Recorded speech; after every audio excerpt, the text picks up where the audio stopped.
I'm making tremendous pine trees on Ron's Trains and Things right now.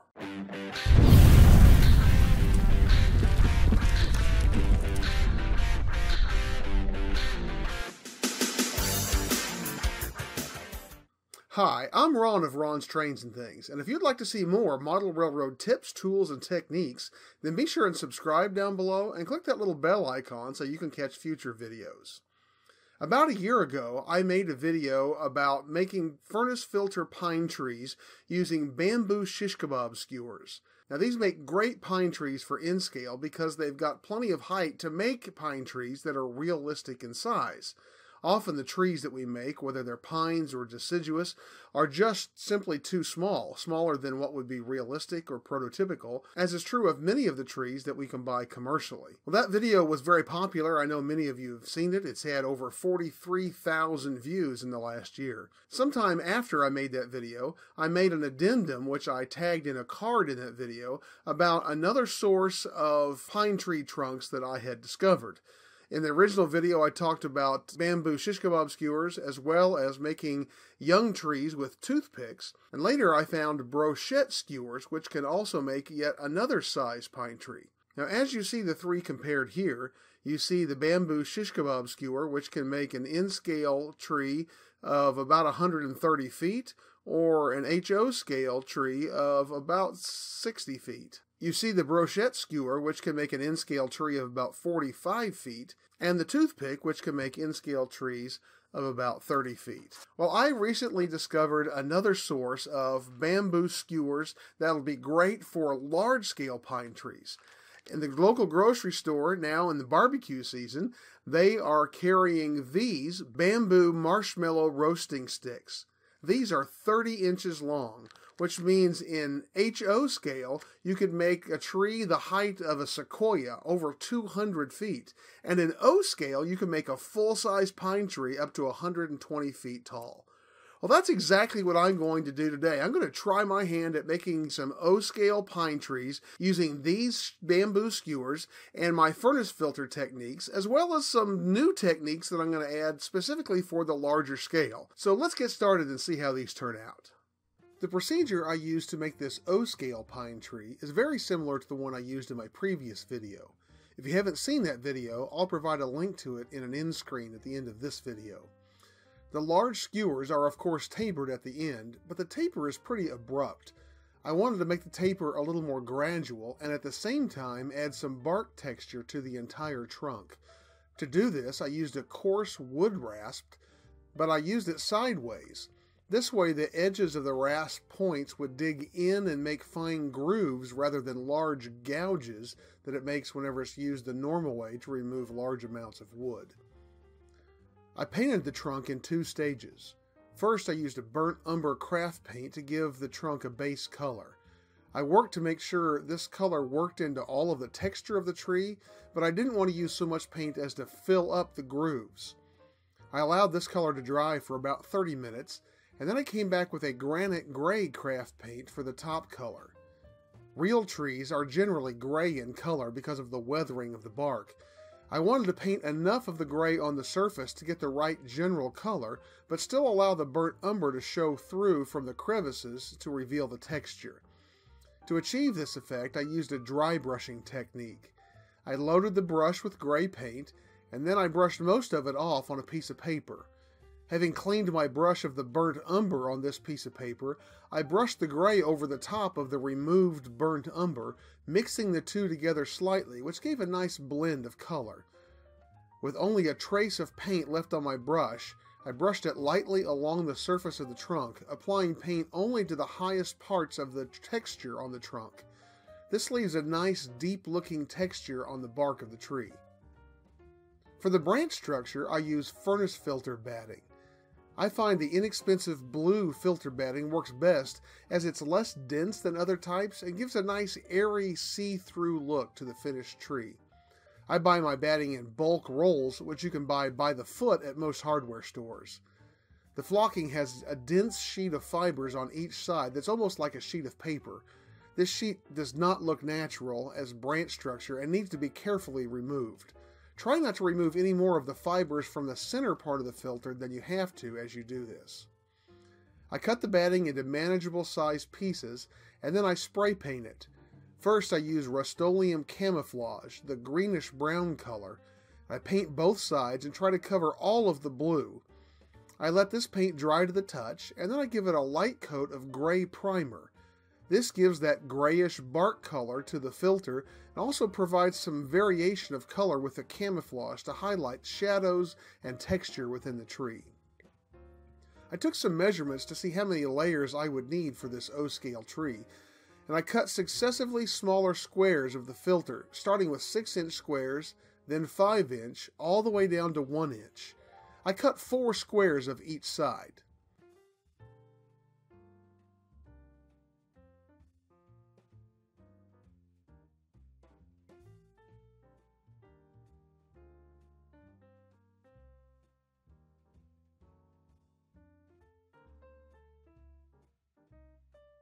With the squares cut, I then cut the corners off of each square, trying to make something as close as I could get to a true octagon. I cut a narrow V shape out of each of the 8 sides of the octagons, cutting only about 1/4 of the way across the piece with each V. You have to pull the material out of the V as it will not fall out by itself.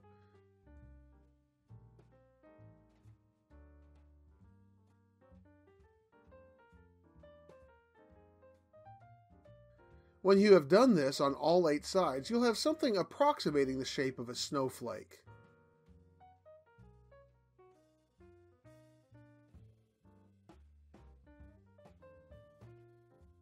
When you get to the 2-inch and 1-inch pieces, cut off the corners, but only notch the 4 original sides. These pieces are too small to notch on all 8 sides, and still have a piece left intact. Many pines have several feet at the bottom with no branches. This is especially true in areas that accumulate several feet of snow base in the winter. I left about 20 scale feet at the bottom of my trunk below the first layer of furnace filter. I took one of the largest pieces of filter and gently poked the skewer through its center. When I had slid it to the place that I wanted it, I glued it in place with some white glue.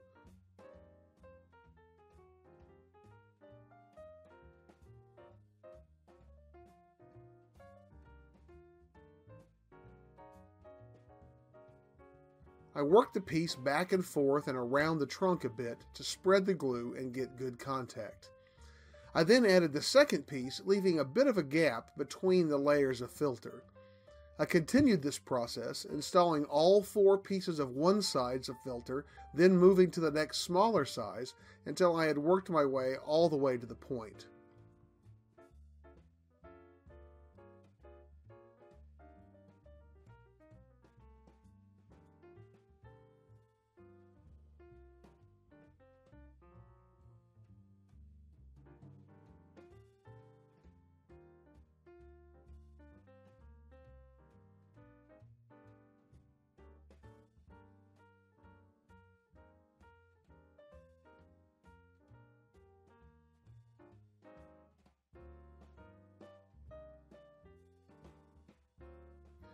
I allowed the glue to partially dry, and then holding the filter upright in a clamp, I began shaping the tree.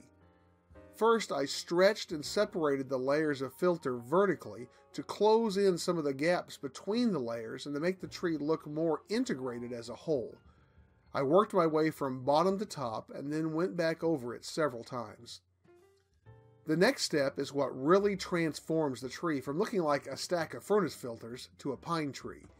I used a pair of sharp scissors and cut into the tree from the sides anywhere that it looked like a sheet or looked too dense. I cut away stray fibers that stuck out in places that I did not like or that were too long. I also used the scissors horizontally to cut away fibers that appeared to run vertically in a way that looked more like filter than tree. I also cut the sides of the tree to shape it the way I wanted. Don't try to make your tree look too perfect or too symmetrical. It will end up looking like an artificial Christmas tree and it will not look natural on your layout. Nature is not perfect, and something that looks too perfect will always look fake. I worked my way all the way around the tree several times until I thought it looked right. When I was happy with the shape and the look of the tree, it was time to add color and texture. Working over a trash can, I sprayed the tree with inexpensive but very strong hairspray. My favorite is Aquanet All-Weather Extra Super Hold. I did about 1/4 of the tree at a time, and then I lightly sprinkled it with Woodland Scenic's Weed Color Fine Ground Foam. This adds a base of color and texture. You don't want too much of this texture, just a light coat on the furnace filter branches. It is important, however, to sprinkle some of the foam from the side, some from the bottom, and some from the top to get a light but even application of this product. When finished, you should notice a bit of a color change, but you should still be able to see some of the branches with no foam on them. With the green foam in place, I gave the whole tree a light coat of hairspray, and I then applied an extremely light sprinkling of Woodland Scenic's Fine Blended Turf. This brown-colored foam is applied only from the top down and provides some sunlight highlights as well as a sense of pine cones within the tree. Again, you're not trying to color the tree here, just provide a sprinkling of highlight. As you apply these layers of texture, you'll notice more areas that need some scissor work. Go ahead and make these cuts as you notice them. With the ground foam finished, I sprayed the entire tree with hairspray once again and placed it in a clamp at an angle. I then used a basket-style static grass applicator and applied 2 mm dark green static grass to the surface of the tree. I didn't use the power on the applicator as it wasn't necessary for the grass to stand up as it fell on the tree. The static grass gave a very nice needle texture to the tree that made it look very realistic. Pine trees often have some dead branches on the lower parts of the trunk. I got the idea for how I modeled these dead branches from Luke Towan. I took some branch pieces from some dried baby's breath that I bought at a craft store. I painted them with the same gray craft paint that I used earlier. Only 4 or 5 of these branches are needed to add a lot of realism to your tree. I used a pin vise and a micro drill bit and drilled holes into the trunk below the filter branches. I then dipped each of the branches from the baby's breath in some white glue and inserted them into the holes.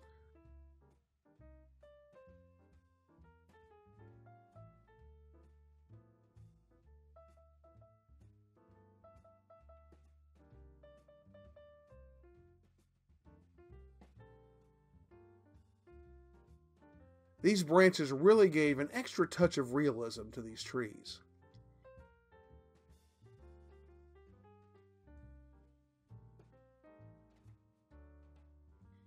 And with that, my pine tree was complete.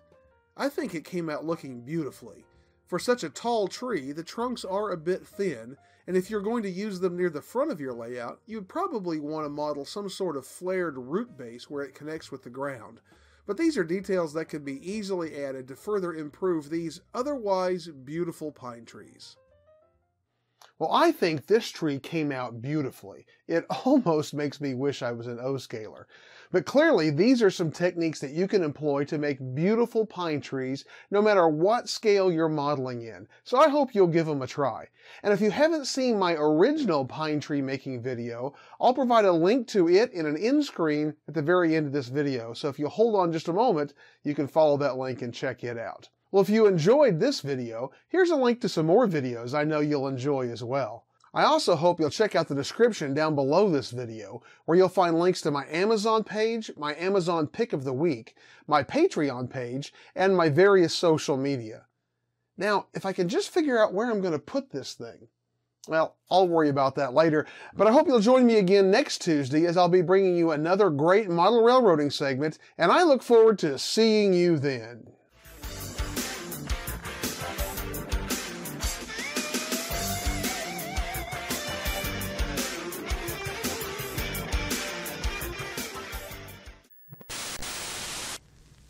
Lizzie?